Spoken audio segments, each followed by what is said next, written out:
impeach reckless Afe Olanipekun Falana for other sons, says Adelugba cannot function as speaker because they felt like the reason he was impeached is a valid reason.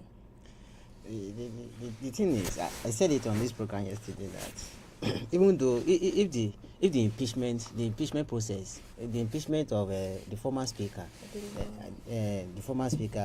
Aribi Shogun, his impeachment to me is not for even if they are, I respect their position as in their legal luminary, their sons, but it is left for court to decide. Maybe his impeachment, maybe due process was followed or not. Maybe the impeachment was reckless, it was unconstitutional. It is left for the court to decide. I respect their decision. I respect their view. These are renowned legal luminary. You have the likes of Olanipekun Falana, as in all of them condemning the impeachment. So it is now left for the impeached speaker. Now the impeached speaker, if he felt aggrieved, he felt that his right has been violated, I think he should head to the court so that the court can, as an adjudicate on it, they can settle it. It is only the court that can say maybe his impeachment is illegal, it doesn't follow due process. It's only the court of jurisdiction, a court that has a competent jurisdiction that can say maybe his impeachment process doesn't follow due process. This legal luminary cannot, they can only express their view, which they've done, that his impeachment did not follow due process, and it is not left for the person that was impeached to now head to court, to now head to court and let the court decide either maybe the impeachment follow due process or not. But beyond that, I said it, this to me is just a needless crisis, because we have a new government in Ekiti State that is barely a month, 2 months plus now. So it is wrong. I think this is a misplaced priority for the government to be taking, for government that is just taking shape to take off like this. And I don't know, these guys, all of them, they are in the same party, as in all of them, all those who are involved in this, they are in the same APC. So I don't know why they cannot settle this matter amicably, because the governor even came out and said that he said he did not intervene in the crisis because he felt the legislature, they are independent on their own, that he doesn't want to intervene in their affair. And I disagree. This thing, why are you their leader? You are the governor of the state. These guys, they are just like your children, and they are just, so he should be able to mediate, as in to settle anybody misunderstanding. If there is anybody that is aggrieved among them, he should be able to settle it. But it's as if the governor too, he has taken his position, as in he take a position. He doesn't want, maybe there are some, I think beyond this all these impeachment, I think the issue are more deeper, as in more deeper than we see on the pages of newspaper. They are, as in, because even the impeached speaker was alleging that it was the former governor Kayode Fayemi that orchestrated his impeachment. That and there were also report that the former governor lodged some lawmaker in hotel, and so that he will be able to manipulate them to go on with the impeachment process of Aribi Shogun, because there was a report that the impeached speaker is not in a good term with the former governor. And I also I now ask myself, is the former governor still in charge of the state? Because he is former governor now. Why is everybody still referring to him as if he is still the governor of the state? Yes, but these are the kind of politics that we play in Nigeria, because because the impeached speaker was validly elected by majority of House of Assembly members. So why, and that's why I said the kind of politics we play in Nigeria, you begin to even ask yourself, where is the interest of an average Ekiti man in all of this crisis? Because when would they have time for the issue, for what is affecting the state, if they continue along this path? So I think what is left for the impeached speaker to do now is to head to the court. Let him go to the court so that the court can decide on this matter and settle it amicably. It is only at this juncture now, because another speaker has emerged.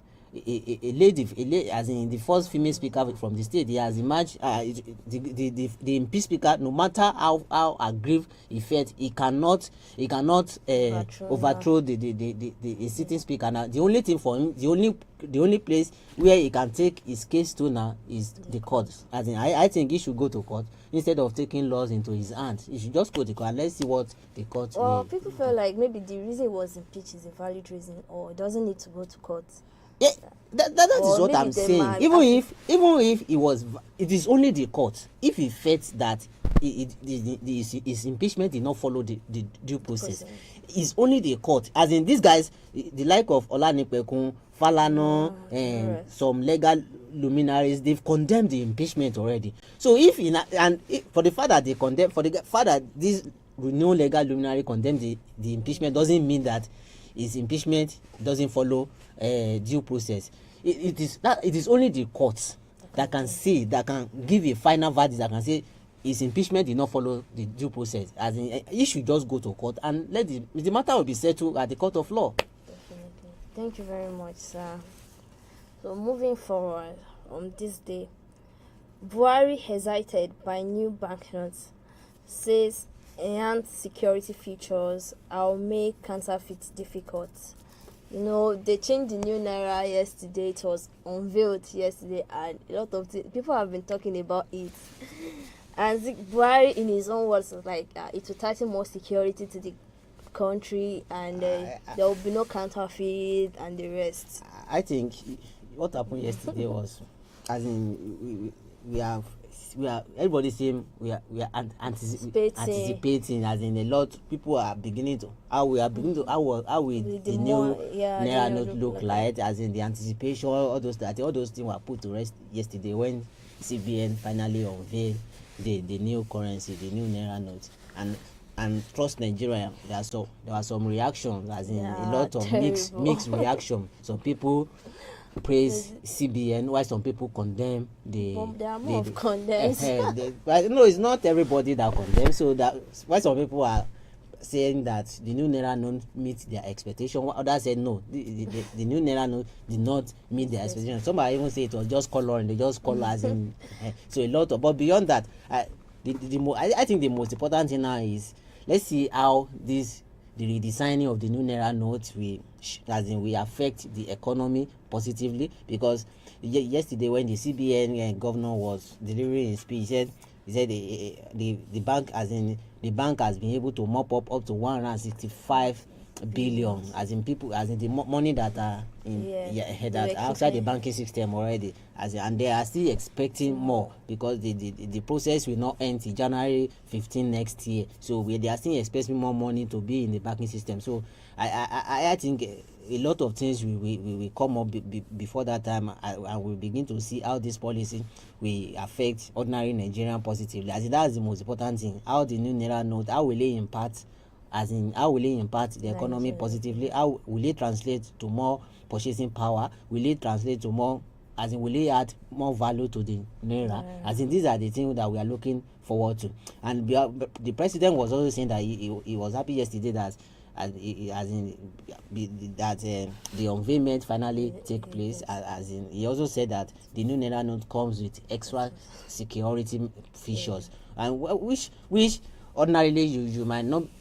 Some might even say that, as in, you might not even see it with your eye, that you have to use mercury as in to see the extra security features in it. I think beyond that, let's see, like I said, let's see how this pans out. Let's see how this affects the economy, how this redesigning shape our economy, add more value to the economy. These are the things that Nigerians are looking forward to. It's not ordinary redesigning of naira. It's just a paper. There is nothing. It's not that the redesigning of naira is not that it's adding extra value to it. So let's see how this pans out, how this affect the economy in a positive way. We hope that it, as in, will you tighten the security? Because that was even it remained to be seen, because with the new notes now, those banditry, as in those who are kidnapping, all those, they will not want to accept the old naira notes now, as in Definitely. So we look for maybe CBN. We never can tell. Maybe there are some extra security mayors that CBN has inserted inside the new naira note where they will be able to track, as in to track money they are paying for ransom. I don't know. So, but let's see. You know, all the security things is something that you cannot come on here to disclose. As in, so let's see. About what you said, like bandits demand new naira note to free adopted victim. You know, was it in Katsina? Was it in Katsina? I read the report. I thought this happened in Zamfara State. Yes, Zamfara State. That the bandits are demanding they like for. Since they already unveiled. So like what I was just saying now, that the bandits they will not. Most of them will not want to collect the old naira note because there will be no way for them to change it as in ahead. So they will be demanding for as in for the new naira note. And this particular case is interesting because that means their abductees, those that were kidnapped now, will not be released till like 2-3 weeks, because the new note will not be in circulation till December 15 of December, I think. The new naira note will not be in circulation till that time. So that means those bandits will keep their abductees till that time. And they speak and these are the things that on a this thing is not supposed to happen on a good day, because why would this be happening in a state that have as in security, where the security people they've informed Nigeria, they've done a lot of work, and look at what is happening. I think this is a mess that the government has to rise up to and clear the mess, because what will you take? As in for people, as in people cannot even travel from that axis from Zamfara to Sokoto, kidnappers on rampage every day. I think the security agency should do more. They should put more effort in that axis and make sure that there is adequate security for lives and property. So, and those who are kidnapped, I think it is also the responsibility of the government to ensure they were released on time, so that they can reunite them with their families. I think the government should just find a solution. Since it's a new naira note, why can't they just print, oh, this is it, let's give it so that we can track them? It doesn't. I think it doesn't work like that, because it's not. If you follow that trend, that means you are creating more mess, because you want to print more money to be able, so that you can give it to the kidnapper. You put something in the money so that you can be able to track them. That I said it earlier that we don't know. The security issue is not something that you come on here to disclose. We don't know. Maybe it was part of the effort why the CBN and the security people think that it is let us redesign the naira. Maybe they've put extra measure into it, as extra security measure into it, that they can be used to track, as in to do this. We can never tell. So, and it's not something that they will come out and inform Nigerians. So let's wait and see. Thank you very much, sir. Moving forward, INEC vows to end vote buying, violation of campaign finances. You know, the election is like 98 days or less or more. I think it's more. It should be 90 something days. I think it should be 90 something days. The election will take place February. So February. So, and INEC felt like all this vote buying, it's not necessary, so people should vote for who they like, so people will not collect money and everything. This is not the first time that INEC will be coming outside to say this, and there is even an existing law that forbids vote buying and electoral crime manipulation. As in, there is also an existing law. As in, all these things you don't even need. I think we're in a country where, as in, we allow law to take a full course. All these things you don't need to come outside and be telling you, because we have an existing law that deals with that already. It is the only thing that is lacking is just the implementation of the law. For God's sake, why if not for the fact that the politicians they knew that, as in they've weaponized poverty, as in Nigerian politicians, most of them, it's not all of them though, as in they've weaponized poverty to the extent that they see the election as every 4 years as an opportunity where they will go back to the village, to their constituency, and share 2,000 naira, 5,000 naira, and win the election. And it's as a result of, as an increased level of poverty as in the country, where an average people will see 5,000 naira, and he or she will decide, okay, let me go come and vote, since this is the only thing that I can see till the next 4 years. As in, because what will it take? As in, vote by in 22 in the 20 in 2023, as in this year, in this age, in the 21st century, as in no more. It's only in our country, in our democracy, that you find something like that. And with the introduction of bypass and electronic transmission of result, now the politicians are beginning to know. They knew that it is getting more difficult for them to just rig election. So the only thing that they can resort to is vote buying. It seems to be the only option that is readily available now, as in to buy as much as possible votes to emerge victorious in the poll. I think INEC should come out with extraordinary mayor.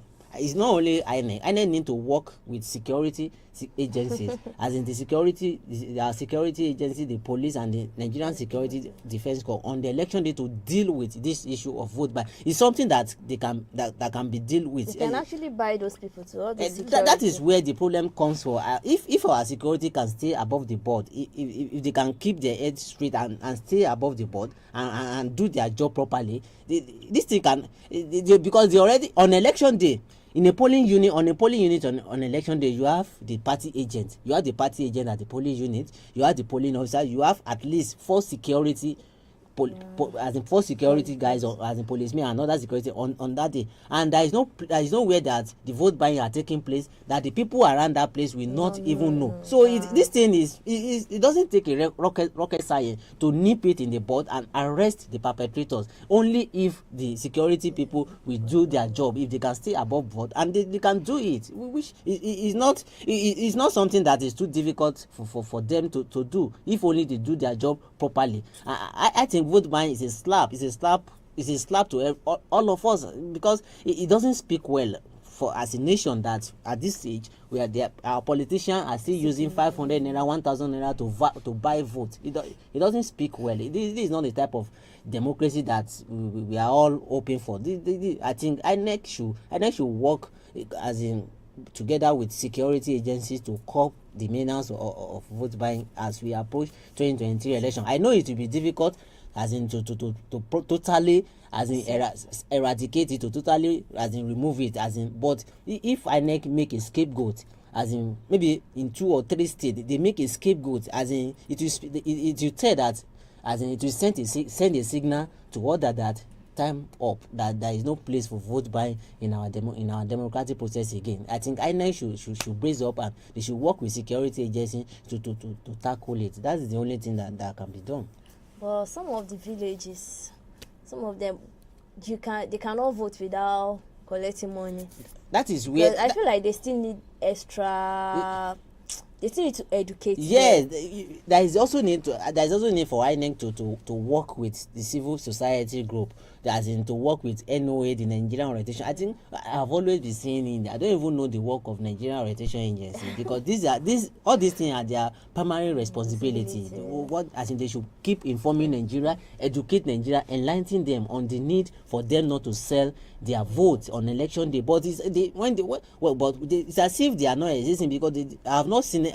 Maybe you have seen it on radio or television where they are, as in where they are broadcasting that type of message, because those are the type of message that need to be ringing bell even as we approach the 2023 election. The more you keep saying it, the more it will sink in. But they are not doing it. But beyond that, I think INEC should work with civil society group. They should, as in, they can go to the village, to the interiors, and tell people, educate them on why they should not sell their vote. But no matter how you can, but one thing also, like I said it earlier, you cannot educate an hungry man, the person that is hungry. Definitely. As in the person that 500 naira look like 1 million to him, or as in there is no what type of message will you preach to him, or what that he or she will listen to you. It will be very difficult. And the politicians, trust them. They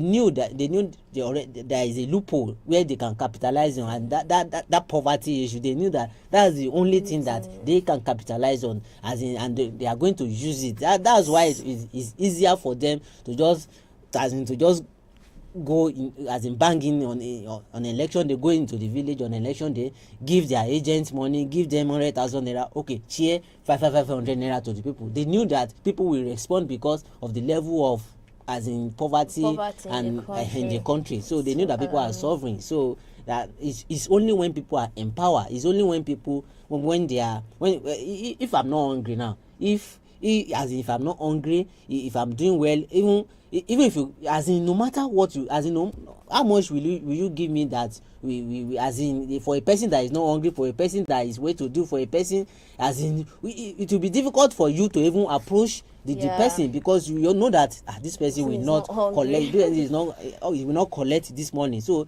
unless our government work on the poverty level in the country, unless the poverty level reduce significantly, we can, unless we tackle that, if we did not tackle that, it will be very difficult for us to even address the issue of vote buying. Thank you very much, sir. Moving forward, APC makes case against BVAS e-transmission of polls results. I don't know why the political parties are against this BVAS and e-transmission of results, because this thing has been test run in. It felt like some community, like there might not be network. No, that I think that should be an issue. That shouldn't be an issue again, because this thing was test run in Ekiti election, in Osun election, in Anambra election, it's on by-election that has been conducted across the country. So this thing should not be an issue again. INEC has test run it, and it has worked perfectly well in those states. Even if you are saying in some villages, I didn't know villages in Ekiti State when this thing was test run and used. So what are we now talking about? I think the political party should just brace up, because this thing, and thank God INEC said that this thing has come to stay. That means INEC is not going back on it, and there is no need for us to even go back, because it's as if we are moving a step forward and we are taking 5 steps backward again. Which is how can we develop with that? So INEC should, instead of, I think what the political party should encourage INEC to do is, let us work on the area where there are lapses, because because instead of saying let's remove it completely, no, let us work on areas where you know that there may be one or little issues. They are supposed to start working on it now. That is the thing. That is what the political party should be telling INEC to do now. Let's work on the area you notice where there are issues, so that by the time the election comes, we have each free election, instead of telling them, instead of one political party sit down somewhere and be telling INEC